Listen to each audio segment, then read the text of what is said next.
Learn more about marcellus shale from Range Resources. We're here on location in Canonsburg, Pennsylvania. Next on Behind the Headlines. This is Behind the Headlines, with behind-the-scenes analysis on issues affecting Pennsylvanians, sponsored by the Susquehanna Valley Center for Public Policy. Now, here's your host. Welcome to a new edition of Behind the Headlines. I'm Maura Donnelly, an associate of the Susquehanna Valley Center for Public Policy. We're very excited today to be on location in Canonsburg, Pennsylvania, at the regional headquarters of Range Resources. And with us today we have as our special guest Matt Pitzarella, who is the Director of Corporate Communications and Public Affairs for Range Resources. Welcome to our show. Thanks so much for having me, Maura. I appreciate it. Really, I feel like I'm going to learn a lot today, so I'm excited to spend some time talking to you. But and I already have learned a lot, so I want you to share with our audience. Tell us a little bit about the history of Range Resources. A lot of times people think, we're all Texas companies. In reality, Range was founded and has operated in Pennsylvania for about 30 years. Up until the 1990s, our headquarters was actually in Hartville, Ohio, nearby. We've had offices throughout Pennsylvania, typically in the Meadville area, Yatesboro, those sort of places in the Northwest. But in 2004, Range pioneered and discovered the Marcellus shale not far from where we are today. So our claim to fame is that discovery. We were the first company to drill a Marcellus shale well, the first company to drill a horizontal Utica shale well, as well as the Upper Devonian shale, which is just above the Marcellus. So, see, I've learned something already. Yeah, we've had a lot of pioneering spirit in this company, very entrepreneurial company. And now here we are, fast forward a few years later. We now have about 400 employees throughout the Commonwealth of Pennsylvania, and about 5,000 or 6,000 people that count on us for a paycheck every single day here. So we're very proud, and the future's very bright for us, particularly because of the impact we have in PA. Well, we were joking upon arrival here today that it smells like a new car almost. The building still smells new. How long have you been at this Canonsburg location? We opened an office. I'll tell you a fascinating story. We opened this office in January of 2007 down the street, a field office in this office park. We had one employee at that time. There are now about 250 in this building. This is one of the largest new construction builds in this part of the state over the last 10 years. So we broke ground on this building last year. 11 months later, we moved in. So the paint is still fresh on the walls. But here's the incredible part. In this office park alone, there are more than 50 Marcellus shale-related companies within a 1-mile radius that have a regional office here. So think back, just 4 years ago, we were the only company with one employee in 1,400 square feet. So leapfrogging, now here we are. The folks that think that Pennsylvania can return to that prominence in terms of the national energy picture, we're getting there. We're getting very close. Well, it must mean nothing but good things for Pennsylvania to have this kind of attention being paid to this area, especially. Well, I'll tell you what, Maura. I was born and raised actually not very far from here. In fact, I got into a lot of trouble, when this was still farmland here as a kid. So it's personally exciting and rewarding to be a part of something like this. Washington County, Pennsylvania, where we are right now, is third in the United States in terms of counties, in terms of job growth. Lycoming County, which is another county that we operate in, they're 7th. Butler County, which is another one, they're in the top, somewhere in the top 15. Last year, Bradford County was in the top 5. So it's exciting to be part of that industry. If you look at the state's number alone, this is an industry that supports 230,000 jobs. And to think that just a few years ago, most people didn't know what Marcellus shale meant, and now we're this. Oh, it's a household word now. Yeah, everybody knows. Good, bad, or indifferent, but there's more good than anything else. Well, let's talk about the good, bad, and indifferent. I mean, I know you said it was discovered in what, 2003, 2004? Yeah. That's a lot of years ago. It took a long time to get to this point where it is a household word. Mm-hmm. Tell us the biggest challenges that this industry or Range Resources has faced as we've gotten to this point. I think the biggest challenge that we have, there's a few factors there. If you just look at it in a practical sense as it impacts most Pennsylvanians, it's just getting the comfort level there. We have the awareness. Now we need to get the comfort level there. A lot of people don't realize there are 384,000 oil and gas wells that have been drilled in the Commonwealth of Pennsylvania over the last 152 years. That's about a quarter of all the wells drilled on planet Earth. Wow. And a lot of folks don't realize Marcellus shale is almost a decade in the works at this point. There are thousands of these wells that have been drilled. The challenge we have is demonstrating to people that, you know, the economy or the environment is not an either-or proposition. Now, from a business perspective, the challenge that we have is the economy is sluggish and gas prices are low. The market will fix a lot of those things. You know, low gas prices, one of two things will happen. More people will burn the gas because it's cheaper, or shift to using it for their business or transportation or things like that, or power generation. Or the other side will happen. Gas drillers will drill less gas wells. As a result, the prices go back up. I mean, anyone that took an economics class understands those principles. So I think that in time will be our greatest ally in terms of developing the Marcellus. Well, how do you deal specifically with environmental naysayers? Right. We have more in common than we don't with true environmentalists and conservationists. Not far from where we are today, 3 years ago almost, we had 50 of the largest environmental and conservation groups come and meet with us at Range. And I can tell you some of those folks will never like us, but we still wanted to hear what they had to say. And there are some that have true issues and concerns, and we can learn a lot from them. Good, for instance, is the Nature Conservancy. We've given them all of our, you know, for lack of a better word, top secret maps. We showed them where the leases are. We said, how do we develop this with the least impact on, say, forestry and things of that nature? They've helped us. We've learned as that relates to that. I also think that we all need to be cognizant that there is a small portion of the population, very vocal albeit, that just isn't really going to ever like fossil fuels. That's their God-given right to have that opinion, and it's our challenge to demonstrate to them that the economy and the environment will be far better off because of us. Now, I think one of the real reasons why the words Marcellus shale have become household words is because there's been a debate in our General Assembly over the last couple of years. It's been an election issue. It's been everywhere. Finally, there's legislation in place to tax or not to tax, impact fee, non-impact fee. Right. There's finally something in place. What measure of security does that give you, or heartburn does it give you to have the legislation in place? That's a good way to ask the question, Maura, and I'll tell you, it gives us both. You know, both of those things are there, but it gives us more than anything else. Pennsylvania now, and this is many years in the making, all the credit in the world goes to the legislature and the governor's office because they gave us what everyone, every citizen demands. They want leadership. And what they did was they said, we're going to put all these stakeholders in a room. And we have spent the better part of 2 years in the room with these stakeholders. We all know each other's issues very well. And our barometer for success is, are all of the stakeholders better off today as a result of this legislation? And the answer unequivocally is yes. I'll tell you why. We have the highest environmental standards and safety provisions in Pennsylvania than anywhere else in the United States. We have a competitive fee that truly goes to offset the impacts that we have, and any human activity is going to have an impact. It's not fair for taxpayers to pick that up. So those costs are covered. And then the last part is, as an industry, as any business, we want the ability to plan. And that is what that legislation has given us. So to take into, and the thing that we thought made the most sense was the fact that it does take into account the change in gas prices.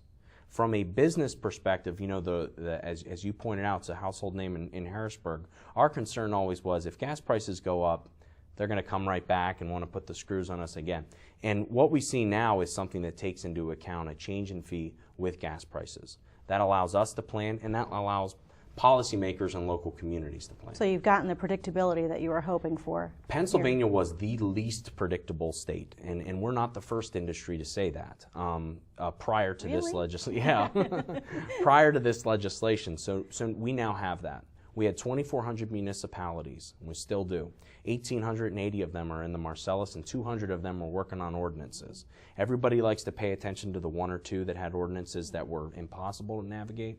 Most of them, with the best of intentions, they're just trying to serve their constituents, but they didn't have the resources. Mm-hmm. And then there was a whole big portion of municipalities, they didn't have the financial wherewithal. They had no provisions or protections. So now everyone has basically a very high standard, and we as an industry can plan. Well, it's a level playing field now for everybody. You're not going to have to deal with 1,800 different municipalities coming up with different ordinances. Right. So that sounds like it'll be really, really positive for you. Now, as the average consumer, what does this mean about me? It's all about me. Right. So what does this do for me on a daily basis? Well, in addition to the 240,000, 230,000 jobs that we support in this Commonwealth, the benefit to all consumers and all taxpayers, this is still an industry that on top of that fee, we generate somewhere in the neighborhood of about $1 billion in tax revenues. That's $1 billion less dollars that would have to come out of your pocket or my pocket. But as a consumer, let's not forget, we're creating energy, which is the most important commodity on planet Earth. As a result, just an average household is saving about $500 in reduced electric prices and reduced natural gas prices. You know, I always say, and I know this is a show that focuses on public policy, if I was in public office and I said, I'm going to save you $500 a year, people say, I don't care what else the guy stands for, let's put him in office. So that alone, we think, is a good license to operate in this Commonwealth. So there's a big savings, there's more jobs, there's more investment and growth in Pennsylvania, and that's something that I can tell you. What I want nothing more is to know that my children are going to be able to have a job here when they grow up. I have little girls right now. When those girls are older and I have to pay for weddings and all that good stuff, I want to know that if they want a job in this Commonwealth, they're going to have it, and we're setting those policies in place today to ensure that those things can happen. Well, share with us something nobody's heard before. Do you have any war stories or as going through this legislative process that you can tell us now that we might not have heard before? Oh, I can't say those kinds of stories, you know. But here's what things that I don't think a lot of people recognize outside of the policy debate. And what they don't realize is that hydraulic fracturing, which is the thing that everyone's concerned about, nothing new. It has been around since the 1950s, 1940s in some instances, depending on who you talk to. It's nothing new. And what everyone always says is, we need studies, we need research, we need data. We support that. But there are two, if nothing else, in addition to state and federal reports that have looked at that matter. The University of Texas, which is one of the most renowned energy programs on the planet, came out with a study on this industry. They looked specifically at the Marcellus shale and other areas, and they said that hydraulic fracturing and shale gas drilling poses no additional threats, risks, or potential issues that conventional onshore oil and gas drilling posed. That's I think, good news for folks that think that there's some element of the unknown. The other big report that was looked at was MIT, which I think we can all agree is a well-established university and thought leader. What they found was that 0.2% of all the shale wells drilled had some sort of a proven environmental impact. Now, those impacts in some instances, over withdrawal of water or a surface spill, these are all things that we can manage, and none of them are lasting impacts. I think when you factor that in and all of the good that we bring to this region, this is a proposition that a lot of people can get very comfortable with. Well, Matt, we'd like to thank you so much for hosting us here today. It's been really terrific to see your new facilities here in Canonsburg, Pennsylvania, and of course to learn a lot more about Marcellus shale. We'll be right back with more from Range Resources in a moment. Behind the Headlines is brought to you as a public service by the Pennsylvania Business Council, envisioning a commonwealth in which residents enjoy a very high quality of life in sustainable communities. The Council works aggressively to define key long-term policy strategies and solutions that make the Commonwealth more competitive, creating and sustaining a better Pennsylvania. Additional underwriting provided by the Worrell Corporation Foundation, based in Carlisle, Pennsylvania, by the Edward H. and Jeannie Arnold Foundation, and by the Hospital and Health System Association of Pennsylvania, helping hospitals to provide healing, health, and hope to communities across the state. And by the Pennsylvania Manufacturers Association. Business in Pennsylvania is our business. Behind the Headlines is also supported as a public service by Daily Express, transporting construction, farm, and industrial equipment throughout the United States. And by Penn Waste, your best local choice for your waste removal and recycling needs. Penn Waste is proud to be a locally owned business. Since the company's founding in 2000, it has employed many of its neighbors as members of a dedicated team of professionals. Penn Waste is proud of its many contributions to the people of its service area through support of numerous community organizations such as Christmas Addicts and the Junior League of York. One more way they improve the quality of life where they live and work. Welcome back to a new segment of Behind the Headlines. We're here today with Matt Pitzarella from Range Resources in Canonsburg, Pennsylvania, a leading producer of natural gas in the Commonwealth of Pennsylvania and in the United States. Thank you for joining us, Matt. Hey, thanks for having me. Oh, sure. We're very happy to have you here. Now, we've talked with you in the past. We've learned a lot about marcellus shale. Let's talk about the future of marcellus shale and what this means for Pennsylvania. I understand that we probably produce more, extract more natural gas than we're going to be using. What are we going to do with that? Just a few years ago, we were we imported 75% of the natural gas that we consume in Pennsylvania from such dastardly foreign places like Texas and Oklahoma and all that good stuff. Now, Pennsylvania... Oklahoma? Yeah, that's right, yeah. Now, Pennsylvania is now on its way to becoming a leading producer of natural gas. We're now actually a net exporter. So what do we do with the gas? Do we put policies in place, which we now have, that can encourage the usage of natural gas? Now, I don't know about you, but I know you guys drove a long way to get to Western Pennsylvania, and you probably spent somewhere in the neighborhood $4 or $5 per gallon to get here. If you had a natural gas vehicle, which is better for the environment, no more expensive to own, you would have been paying $1 something per gallon to get here. That's a trend that will continue for a very long time. That's a consumer benefit that we can have. But the big exciting thing, and a lot of people don't know this, but I was almost a third-generation steel worker.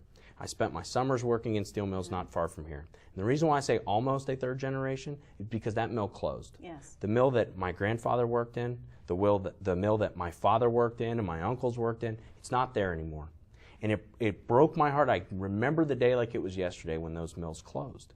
This is a do-over. This is an industrial do-over that we get in Pennsylvania. So we have to go back 100 years and say, we are now one of the leading energy and raw material producers. What are we going to do with it? Well, now we can attract petrochemical companies here. We can attract fertilizer companies, glass, plastic, specialty metals. You know, a lot of folks don't realize not only can producers make their products cheaper, but we buy a lot of it. So for instance, we're already right now, we are building drilling rigs in Pennsylvania from steel made in Pennsylvania. And believe it or not, one of the companies that builds those rigs for us, they're in Philadelphia. So even those guys are getting a little bit of the benefit of natural gas, although I would argue a lot. So the future is really big and I think very bold for Pennsylvania to really have a return. You know, we have a chance to come back to where we once were. So instead of collateral damage, we have a lot of collateral benefit from what's happening with natural gas in Pennsylvania. And you did mention that you know, we have a very proud history here in Pennsylvania. We're known for building the railroads and being pioneers when this country was started. And we do have the opportunity now to go backwards and be that create another revolution. I hear anywhere from this is going to last from 25 to 75 years. How long are we going to get this benefit? I think anyone that puts a timetable on it is taking a general guesstimate. But what we do know, and is an assurance, is that we have a lot of gas. I think when it's all said and done, when you factor in the other gas fields that are above and beneath the Marcellus Shale, we're probably sitting on one of the largest energy discoveries of our lifetimes and maybe in history. That's tremendous. And what I like to, I can remember my father would say, the steel that we made today, it was on the moon right now, right? As part of the space program. I have no doubt that the natural gas that we are producing today will one day break OPEC. To think about that, to think that a farmer in Western Pennsylvania can play a role in ensuring that his child does not have to go and fight a foreign war because of how dictators use energy. We are now the largest producer of natural gas on planet Earth. Number two, and for a lot of years, it was Russia. And I think anyone can look at that and say, it's probably better us than the Russians. In 2008, the Wall Street Journal had a front page story that was warning of the formation of a natural gas OPEC. So it was called the Troika, and it was Russia, Iran, and Qatar. And anyone can look this up. And do you know who broke that? Shale gas producers in the United States.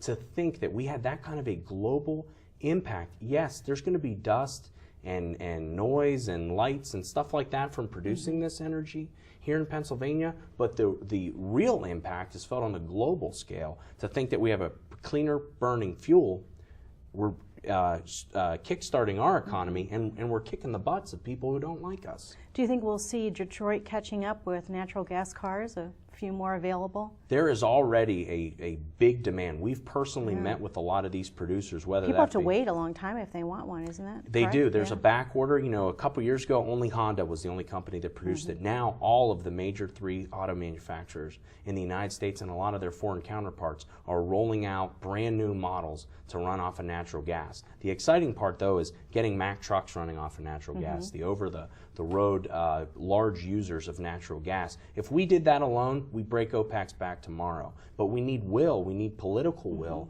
in order to make those things happen and take bold steps. We've done that in Pennsylvania. It's been a long time since we've done that, and we're proud to play our part in producing that fuel. Well, we've talked in the past about the impact that this is having on the average consumer and on our economy and creating jobs, and you just have touched on it. What kind of impact is it having on industry? If you look, here's a really exciting part. 10 years ago, okay, 10 years ago, the United States was in the top 3 for industrial cost of energy. So industrial users of natural gas, 3rd highest price on planet Earth. 10 years later, they're in the bottom out of the top 40 energy producing manufacturing countries. Every other country on planet Earth has seen their natural gas prices for the industrial sector increase by a factor of 2, 3, and in some cases 4-fold. There's only 2 countries on planet Earth that saw that number be cut in half, and that was Canada and the United States. Now, that is something that's not a story that you maybe read about all the time, because it takes a long time to get your head around it, but it's exciting news to think about that. And what we need, the greatest friend to the natural gas industry, is going to be a policy that encourages other users. So if we have a good business climate in Pennsylvania, if people know I can build a plant here, my taxes are going to be predictable and I'll get my permits in time, that's going to burn tons of natural gas, and that's going to create a lot more jobs. Are you going to be moving on to advocating a better business climate now that you've gotten your Marcellus shale legislation through? I think it's probably best for us to stay out of the spotlight a little bit in Harrisburg. But yes, I think you're going to fly under the radar for a little while? You know what? The one thing that I think everyone learned and could rally around was the importance of having a good business climate. And I know that the governor understands that, and we know that our legislative leaders understand that. There's going to be a lot of folks that don't like change, but if we can make this change and make it better to do business in Pennsylvania, I have no doubt that we will be one of the largest job-producing states for decades. Now, what do you see as some of your biggest opportunities coming in the future? You know, the big opportunity, the exciting part, in addition to creating jobs, in addition to revitalizing manufacturers and having a global perspective on energy policy, we are literally breaking new ground. The technology is not new, but a lot of the environmental standards and practices that we have in Pennsylvania are being implemented across the United States. You know, there's a misconception that we are somehow under-regulated or we're not doing things the right way. We invented and pioneered water recycling and reuse in Pennsylvania. Because of that kind of innovation, our allies in other countries can better, you know, other countries don't have the water resources that we do. So if they can reuse and recycle that water, they're going to be able to develop their resources as well. So, you know, I'm a firm believer in whether we are producing Pennsylvania natural gas or other hydrocarbons, propane, butane, condensate, which is like a natural gasoline. That is the fair trade coffee of energy production.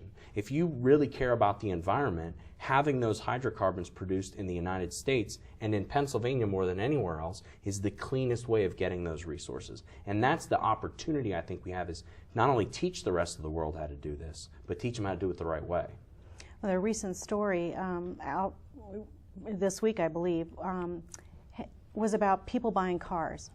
And it was really related to the fact that they wouldn't previously have done that, but now their communities are benefiting tremendously from Marcellus shale drilling. And that's causing them to buy new. Right. And so, you know, let's talk a little bit about the sort of the trickle down of, you know, what it means for the local communities, and individuals too, but the local communities. Here's what I know. I have friends and family members that live in these communities where I live not that far. Unfortunately, I live in a little bit too suburban community, but there's a lot of farmers on the outskirts, and my kids love to go there and you know pick pumpkins yes. and do the apple orchards Yeah. and all that good stuff. Trax Farms, make a plug for those guys. Yeah. They're great. Simmons Farms is another one nearby. But the thing that's exciting is watching people. I could not think of a more deserving portion of the population to see this benefit than people in rural Pennsylvania. Yeah, ag may be the largest industry in Pennsylvania, but I tell you, a lot of people that work in ag, they work very, very hard, and they see little return on that. And this is an opportunity to revitalize that portion of the population. And I've been in the room when you've given the huge checks to landowners, and it's life-altering. But those are the exciting stories. The other people I know that maybe only have a few acres and they're only getting a few $100s every month, that's still the difference between maybe putting money aside for my kid to go to college. Right. That's the ability to go and buy a new car and kickstart other parts of the economy. So if the stories are real. To think about, these are real people. Yeah. It's fun to say all the companies are somehow from Texas and I don't know who these landowners are that are benefiting. That's not reality. What is reality is this is a $13 billion a year economic stimulus that supports hundreds of thousands of jobs in Pennsylvania and generates $1 billion in taxes.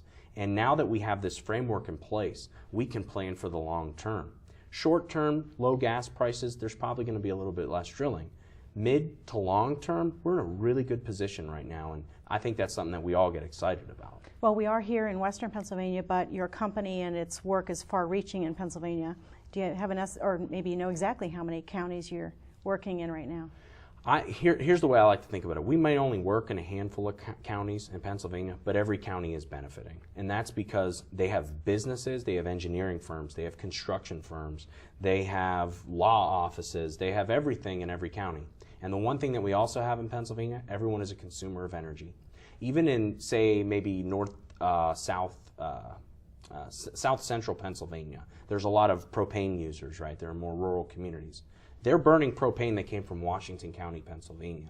So all consumers of energy, everyone who pays taxes in Pennsylvania, even people in Philadelphia benefit from the development of the Marcellus shale. So we might only work in a few counties, but everybody is seeing a very large benefit.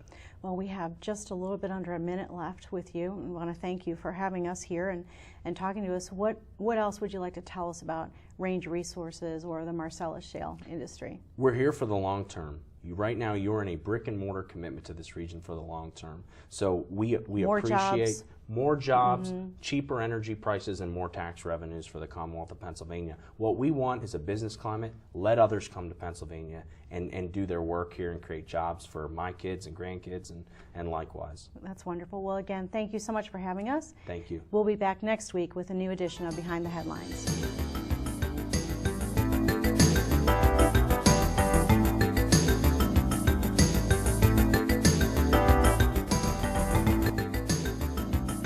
Behind the Headlines is a production of the Susquehanna Valley Center for Public Policy, a nonpartisan, nonprofit research organization helping Pennsylvania build a brighter future.